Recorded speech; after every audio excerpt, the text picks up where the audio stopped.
So the talk is called Easy Kubernetes with Jenkins, Helm, and Draft.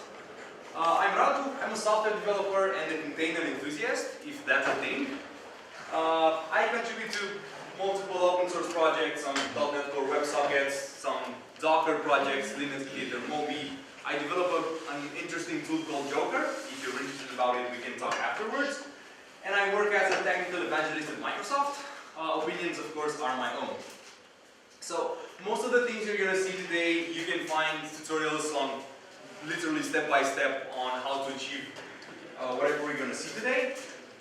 And basically we're going to take a look a bit at containers. It's a good thing that almost everyone raised their hand on knowing about Docker. We'll take a look at what an orchestrator is, what an orchestrator should do for you, and we'll take an in-depth look at Kubernetes. And then we'll actually see how to get started working with a Kubernetes cluster, how to deploy your applications, how to go to production with Jenkins and continuous deployment pipelines. So that's all my slides for today. I hope that you're fine with it. And we're actually going to take a look at some code. So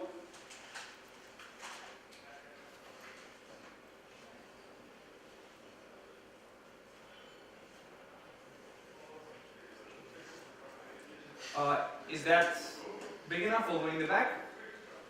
Okay. So, unfortunately for you, this is a Node.js application. Is anyone familiar with Node.js? That's good. So, it's a really, really simple application. All it does is responds to hello voxed for every request that it receives, and it listens on port 5001. And the way we would run this application, you would need to install Node.js, you would need to install npm, you will need to install all your dependencies, and after you do that, you simply run node app.js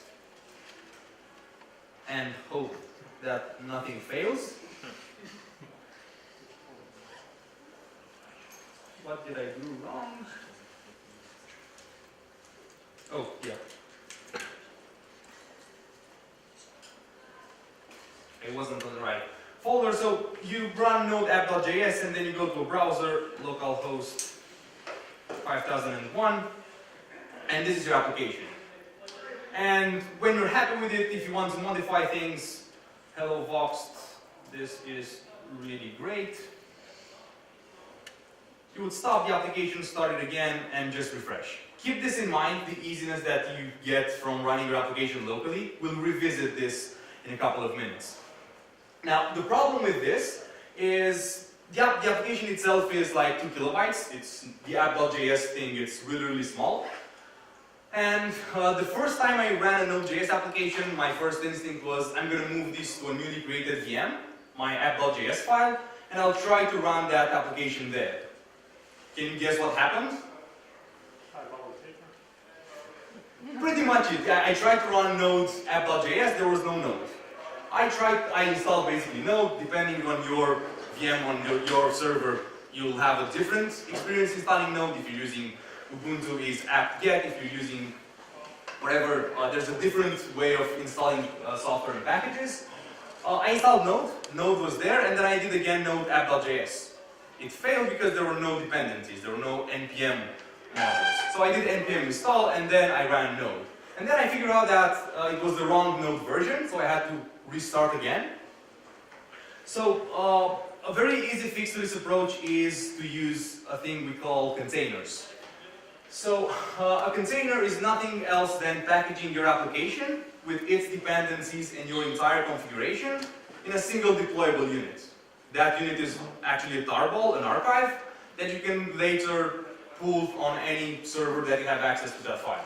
So it's nothing more than just packaging your application with everything that it depends on and your entire configuration. Now, this is an example of a Docker file that would build an image for my application. And what we can observe here, it actually starts from Ubuntu 17.04. And it basically, it mimics all the steps that I would do when presented with a clean installation of Ubuntu 17.04. I would need to install Node, I would need to copy my application, npm install for my dependencies, expose some ports, and then node app.js. If you move that to the Java perspective, I would start from Ubuntu 17.04. I would install Java. I would then use my package dependency manager, Gradle, Maven, whatever I use, and then start my application. Now, the only issue with this image and with this approach is if you do Docker build and build using this Docker file,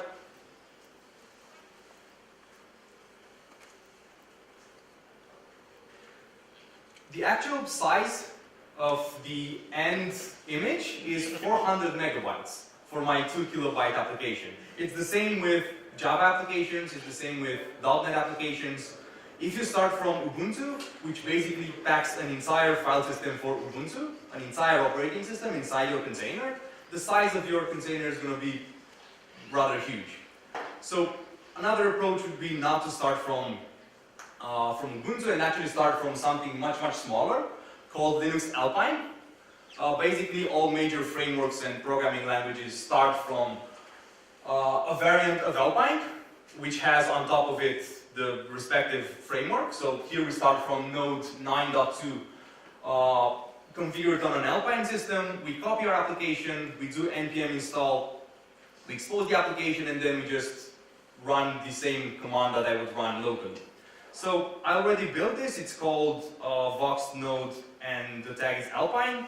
And the size of the application is much, much smaller. We're talking around 70 megabytes. Okay? So the way I would run this application would be Docker run. I would map a port, so for example 3000 to port 5001, and then I'll say the name of the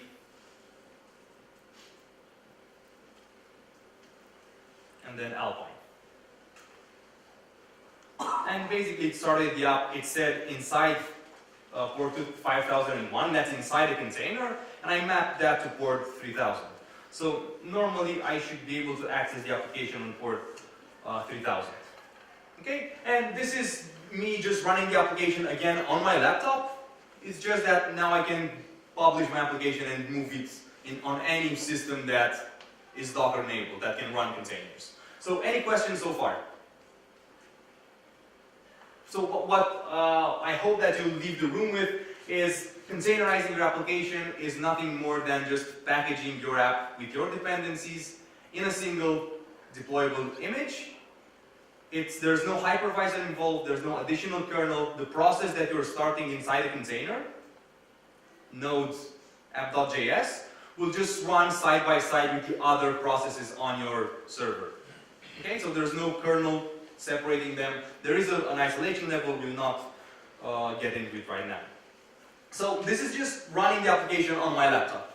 Okay, all I solved was if I want to run multiple versions of Node on my laptop, then they're completely separated in different containers.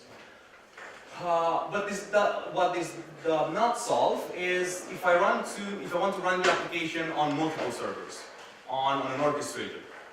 So I said at the beginning that we'll take a look at what an orchestrator should do and what an orchestrator is. And I actually lied when I said it was the only slide. There's one more.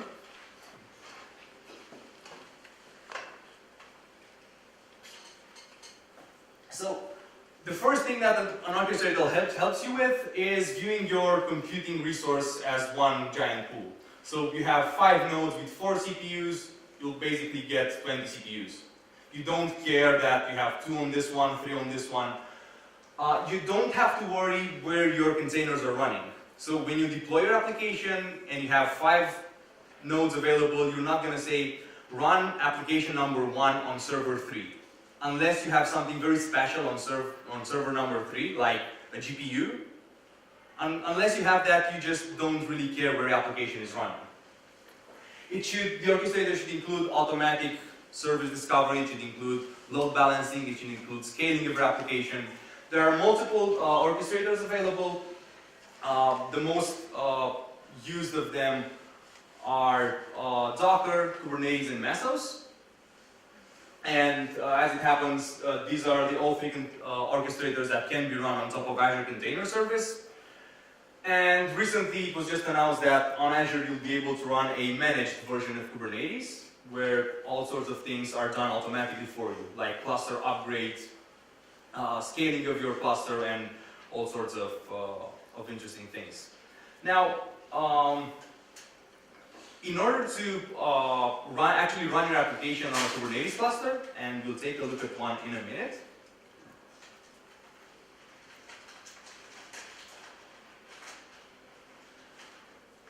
this is the Kubernetes admin interface, and from this interface you can actually see stats about your cluster, your CPU usage, your memory usage. You can see all your deployments, you can see all your running containers and pods, and you can see basically all sorts of information like running services, exposed services, and we'll actually take a look at them in a moment. So we have the Docker file, we built a container locally. Now, in order to actually deploy that application on an orchestrator on Kubernetes, we have to write something called a Kubernetes deployment file. And it's a deployment file, it's a YAML that looks mostly like this. So it's rather straightforward. You just give your container, so I want to run this container, the same one that we just ran a couple of moments ago. Okay, it runs on port 5001 inside the container. I want one replica of it, and just expose that service to me through a load balancer. Now, the really interesting thing, this Kubernetes cluster that I'm going to deploy again is running in Azure, and it will automatically connect to Azure and ask for a load balancer.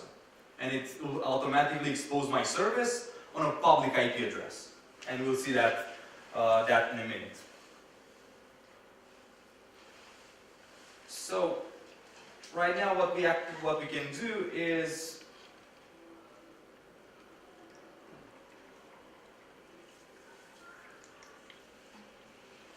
this is the file.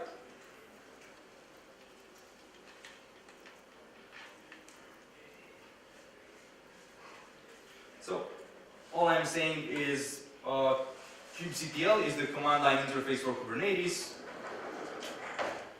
and I say kubectl create using this file, and it will connect to the cluster, and it will create my deployment, and it will create a public service for me. Let's see what actually happens. If you go back to the admin page, we can see a new deployment called Vox Node, and we can see a service called again Vox Node. And what we actually see is that that service is currently waiting for an IP from the load balancer. So we can actually do kubectl get services, and we can see it's pending for a public IP address from the cluster. We can actually watch for it and be notified when it happens. So, any questions so far on deploying resources, creating deployments, and running applications on top of a cluster? So this is basically the Vox Node deployment that we just created, and we can see a public IP address from the load balancer from Azure. And basically what we will see right now is exactly the same application that we ran locally in Docker run. We'll see it running on top of a Kubernetes cluster. And from this point on, we can scale the application, we can do rolling upgrades, we can do rollbacks, all sorts of interesting things that Kubernetes offers for us. So, before we get any further, any questions so far? Okay. If there are any questions, just raise your hand and great. Now, we just deployed our application on the cluster. The question is, well, I want to make a modification on my application. What should I do? How do I go forward from here? Well, in order to actually make a modification on the application, I would have to save the application, I would have to rebuild the Docker image, and I will have to redeploy the application to Kubernetes. So basically what we can do, there's a v2 application version of the app, and I can actually say kubectl. I just modify the version image, and I can say kubectl apply. and it will do a rolling upgrade of my deployment. That is, if I have at least 3 containers available. And hopefully, when I refresh, we can actually see what's happening.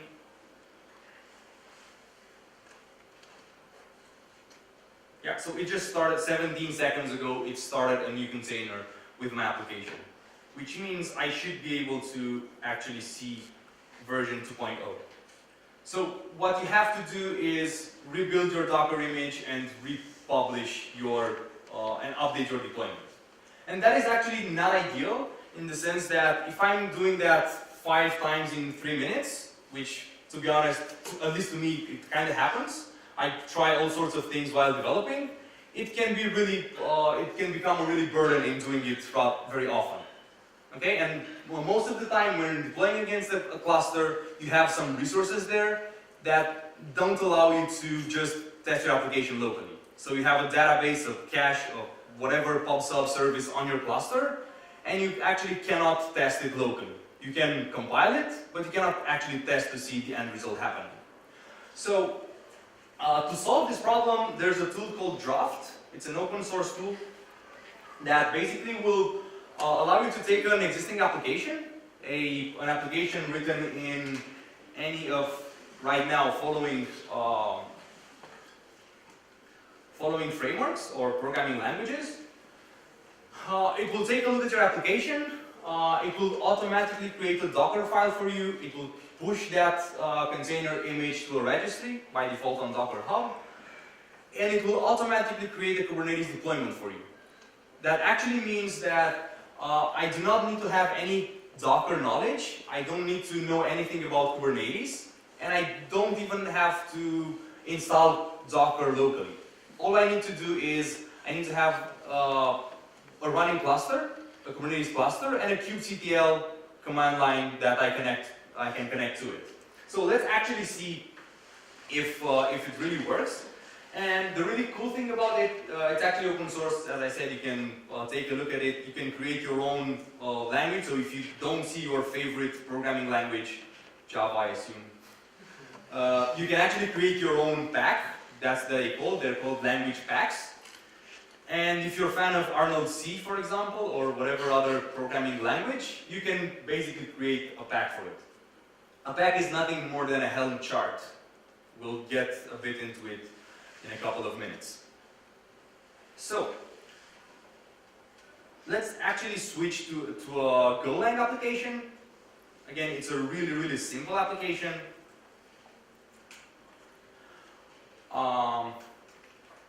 All it does is it responds with hello vox for each request. And as you can see in the folder from application, all I have is a main.go. I don't have any Docker files, I don't have any Kubernetes deployment files, I don't have anything like that.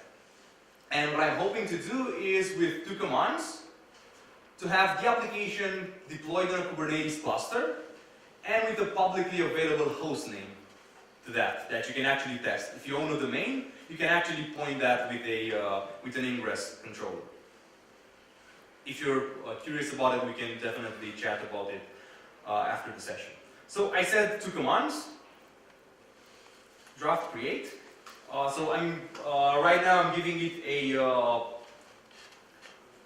a name so that in the end I'll be able to connect to the application through the name that I'm giving it right now and the domain that I own. So I'm doing voxed 1, 2, 3, 4, 5, 6. Is that enough to make it 9? Completely random. So it will automatically detect the language of my application. This time it understood that the app is written in Go with an incredibly high certainty. And if we take a look on the left, it created a Docker file for us. And it also created everything required for me to deploy the application on a Kubernetes cluster. So if you remember the deployment file earlier, the YAML from before, let's just bring it up one more time. So it has a deployment with the name of the deployment, the container image, the ports, and it has a service with the type load balancer and the ports and so on and so forth. If we take a look at the file that Draft generated for us, we can see a deployment file which has the exact same properties with some variables for the values, and as well as service. And those values come from a values.yaml file, which if you have no idea about Kubernetes, you can just leave it like that and deploy it, and it will deploy it for you. If you have knowledge on Kubernetes, you can configure this in any way you want. It's literally nothing more than just a Kubernetes deployment file.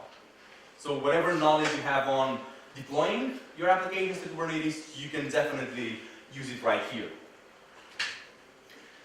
That was the first command, and hopefully, in the meantime, it also created a configuration file for us. So this is the name that I specified at the beginning, Vox 1, 2, 3, 4, 5, 6, 9.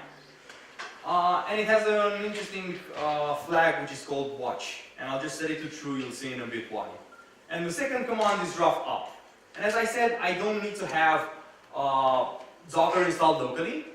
I don't need to have Node or Golang or whatever language my app is written in locally. It will take my my entire application, it will move it to the cluster. We'll see in a bit where in the cluster. Where it will do Docker build, it will do Docker push, and it will do kubectl deploy. Okay?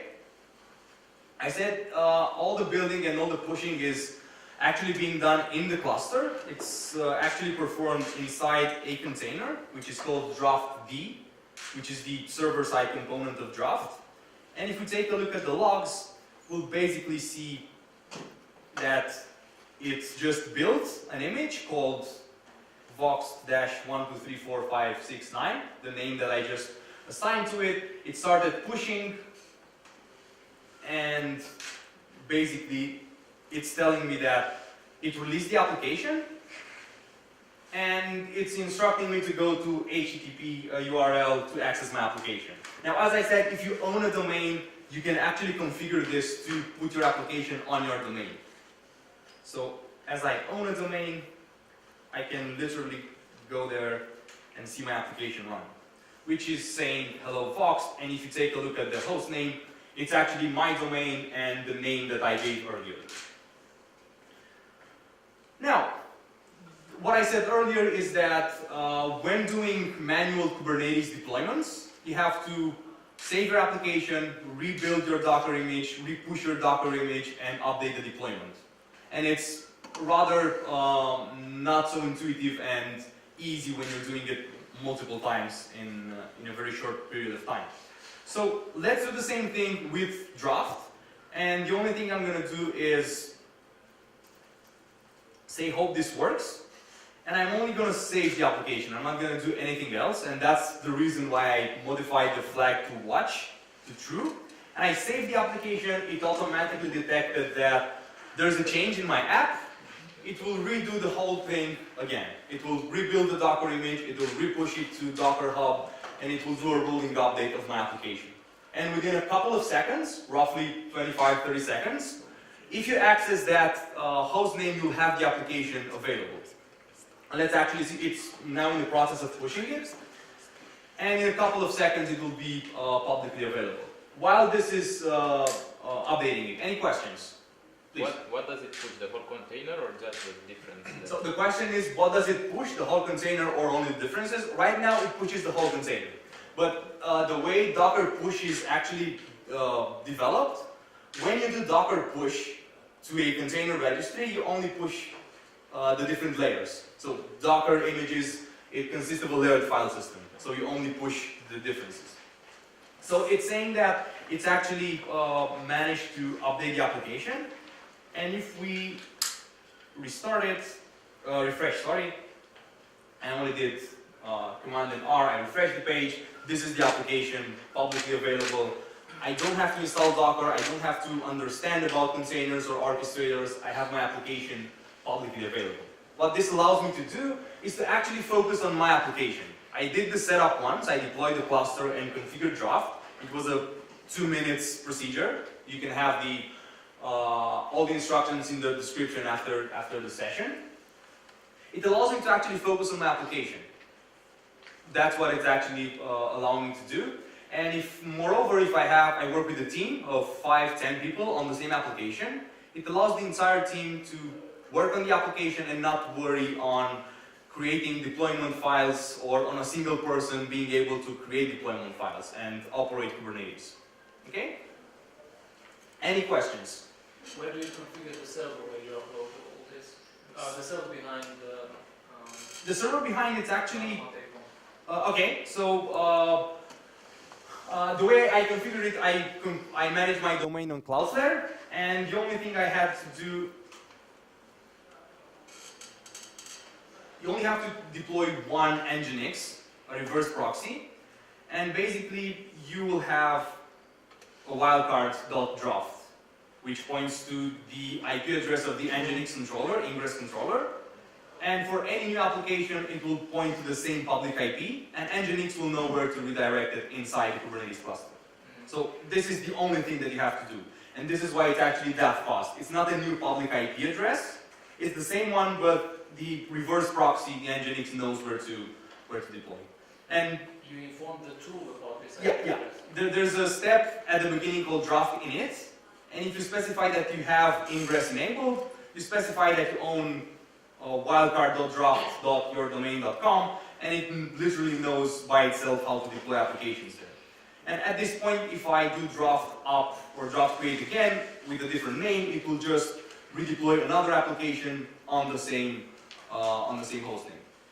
Okay? Now, don't go ahead and use this as your deployment strategy. This is not for production. This is just for your inner development tool. So I do lots of tests. I do lots of small modifications. I don't want to republish my image and redo my deployment. I just want to save the application and see it running in the cluster.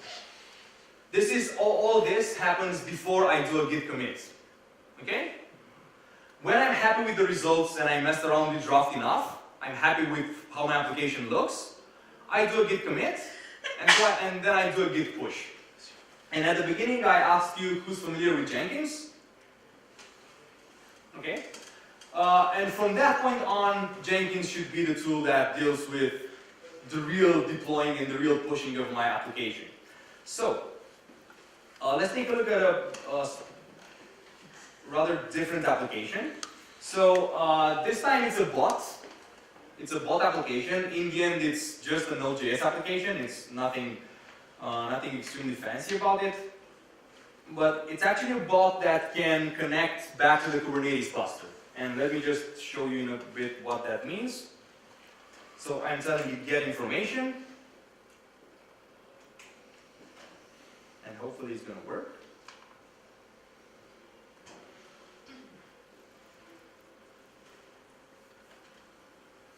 And that request is going to get into my Kubernetes cluster. There'll be a Kubernetes client, and it will tell me here's some information about your cluster. I have 29 containers, 16 public services, and all systems are up and running.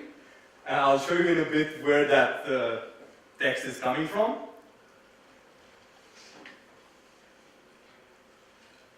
So yeah, all systems are up and running. Yeah, it has no idea if all the systems are up and running. But all other information is accurate. So it actually connects to the cluster, it takes the number of services, number of containers, and is able to give you a response back. Now, what I want to do is do a git commit on that repo that's running that's hosting the bot, and I want Jenkins to automatically do everything for me. Now, if we take a step back, how do we actually deploy Jenkins? So, as I have a Kubernetes cluster, I decided to actually have my Jenkins master on the cluster as a container, and we'll take a look at it. So there's a deployment called Jenkins-Jenkins that basically holds the entire Jenkins master. What it also has is if something happens to the container itself or with the node itself, all the data, all the Jenkins information, credentials, jobs, pipelines, they're all contained in a persistent volume that's backed by Azure Storage. So all the data is persisted through persistent storage. So this is how Jenkins looks. and you'll have the opportunity to see my Jenkins admin password, which is a Jenkins secret, Kubernetes secret. Now, let's actually make a modification to the application itself. This is the bit where it's actually responding to the get information request.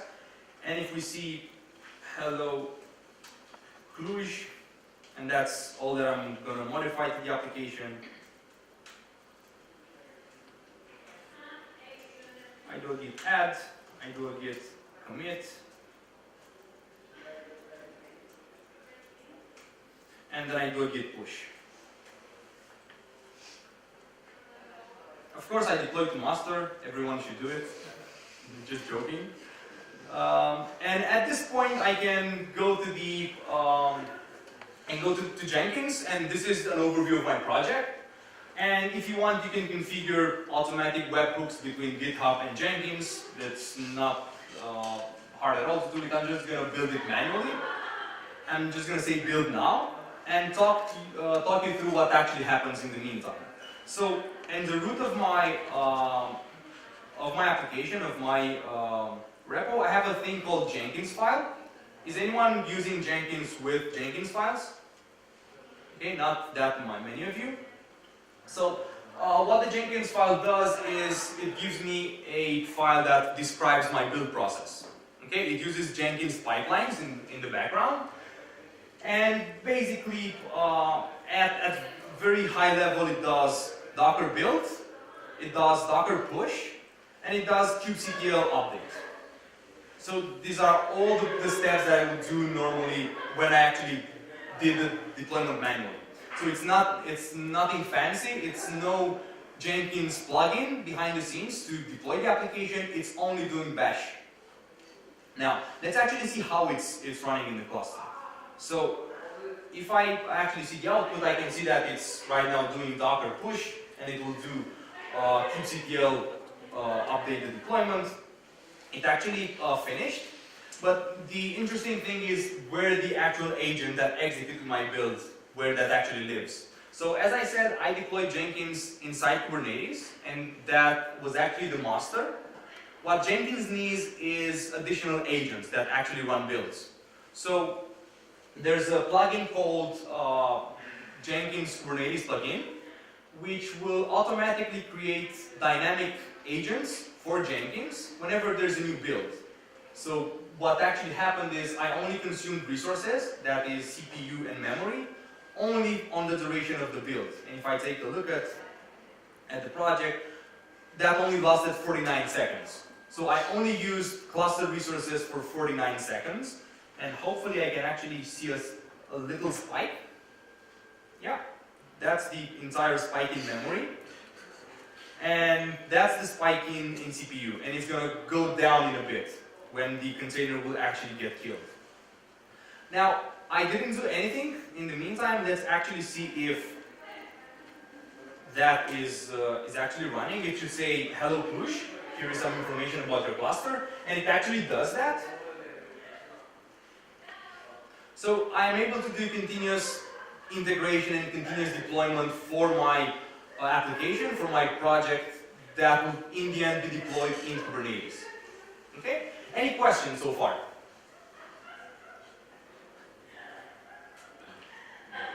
So whenever that happens, it's either everything's been extremely clear or exactly the opposite. I really hope it's not the second one.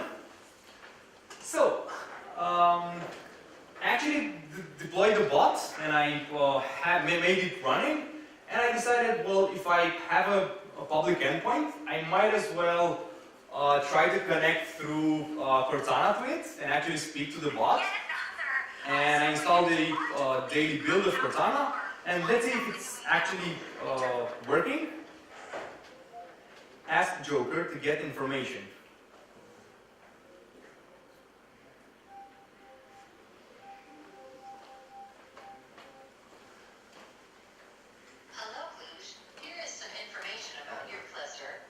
Okay, so it works. Yeah. The way Cortana works when connecting to a bot, you have to create a Cortana skill, then you have to give it a name. Hence the Joker name that I just gave it. I thought it was a a cool name. So, since I actually made that running and have it running talking to Cortana, that's talking to the bot, that's talking to Kubernetes, I said, why not just take it a step forward?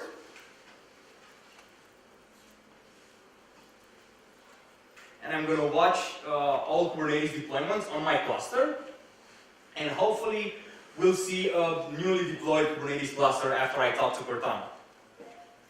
Ask Joker to create the application.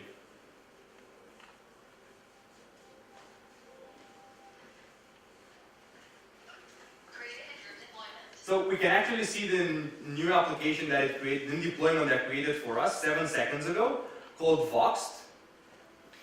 And let's see if that service is actually running. So let's just connect to the cluster and see if it's actually running.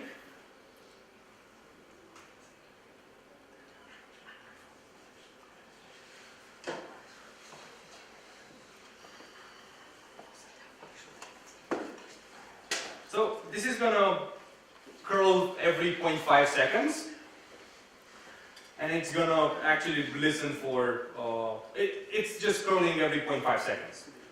So if I've been able to actually deploy an application through Cortana, let's see if I can actually do a rolling update of my application. It's a bit stretching, but let's see if it actually works. Ask Joker to update the application.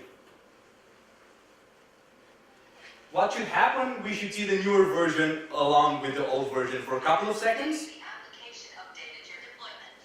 We see the new version, and now we see the Kubernetes rolling update strategy. So for a very brief period of time, we have both versions of the application running, and then it just it put down the older version of the application and deployed the new containers. And let's actually see how it did all those things inside the cluster. So if you look at deployments, it's the Voxed deployments,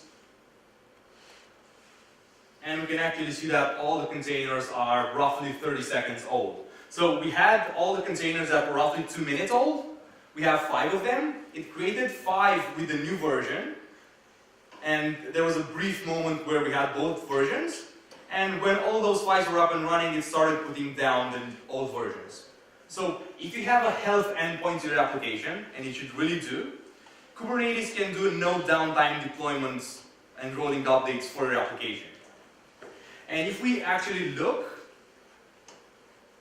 there were actually no missed requests, there was no failed request for my rolling update, which is rather interesting doing from Cortana through a bot to Kubernetes.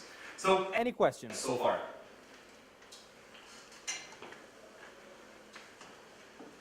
No? No questions whatsoever. Okay.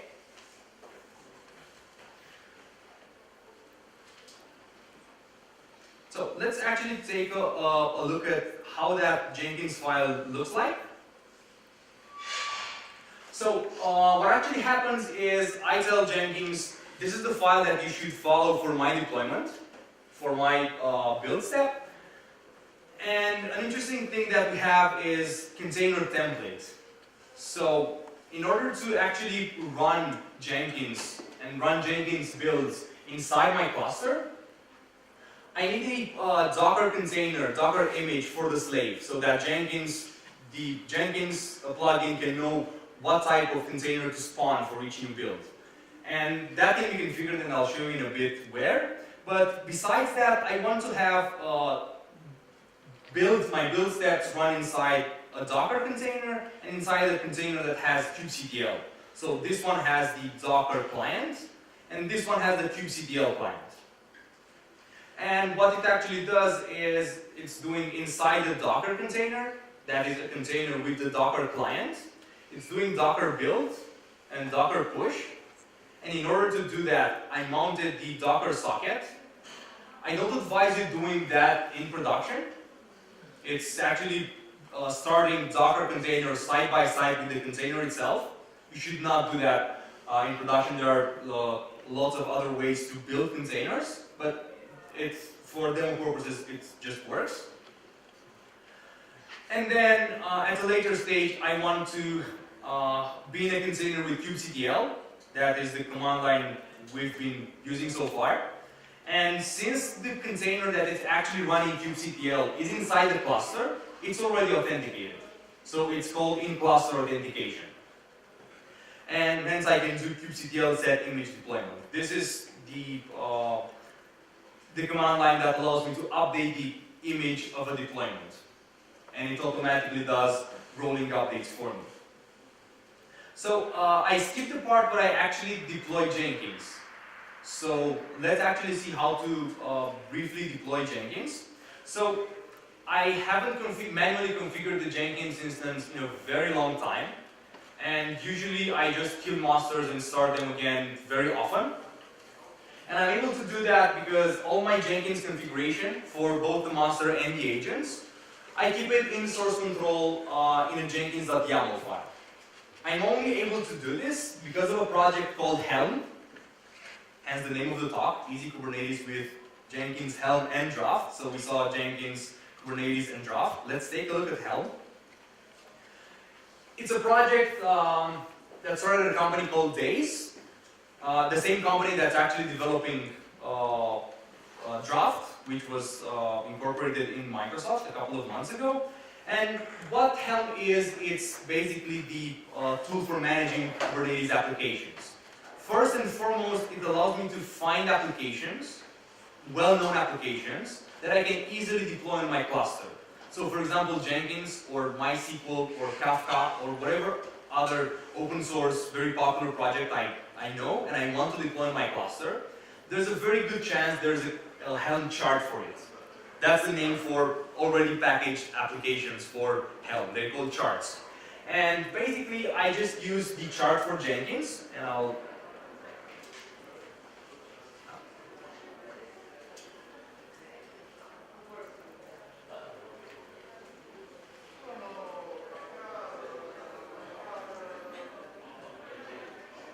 if there's actual internet connection. If there's not, it's fine. But what you need to keep in mind is that you only need to have your YAML file with your configuration. So I tell Jenkins to use the following image for the master with the following version. I can specify whatever limit resources I want, like CPU or memory. I can specify the ports, whatever configuration I do when deploying Jenkins, I can do it here. Including plugins to install, so we don't have to manually install and configure various plugin versions. So whatever Jenkins setting or command I want to be run, it can be described in this YAML file. Now, I can also configure the TLS secret. This is the configuration for the agents, volumes, network policy, airbag for Kubernetes, and so on and so forth. And the only command that I need to run is I need to have that file available. There's a file describing everything that you need to know about it, and this is the only command that you need in order to install your Jenkins deployment. So it's Helm install, I give it a name, and I give it the values file, the YAML that I just showed you. And that's everything needed in order to actually have a deployed instance of the Jenkins master configured to automatically, dynamically create Jenkins agents for each new build. Those were a lot of words. And that's pretty much how you deploy Jenkins on top of Kubernetes. So, any other questions? How do I trust the image that it gets for me? Ooh, Is it like the image described in values.yaml? Yeah, the one that it discovers for me magically. Does it have like a repository somewhere? This one? Yeah. It actually automatically goes to Docker Hub. So if you do Docker pull this, it's the same thing that it deploys for you. By default, if you don't specify anything, all image pulls are done from Docker Hub. You can also configure your own container registry, your private registry, one from Azure Container Registry or whatever. So how do you get started? You can actually deploy a Kubernetes cluster on top of Azure within 2 commands. as I said at the beginning, there's a new managed Kubernetes cluster on Azure, which, as I said, allows you to scale your cluster, to automatically update the version of your cluster, to do all sorts of interesting things. And you can deploy it within 5 minutes.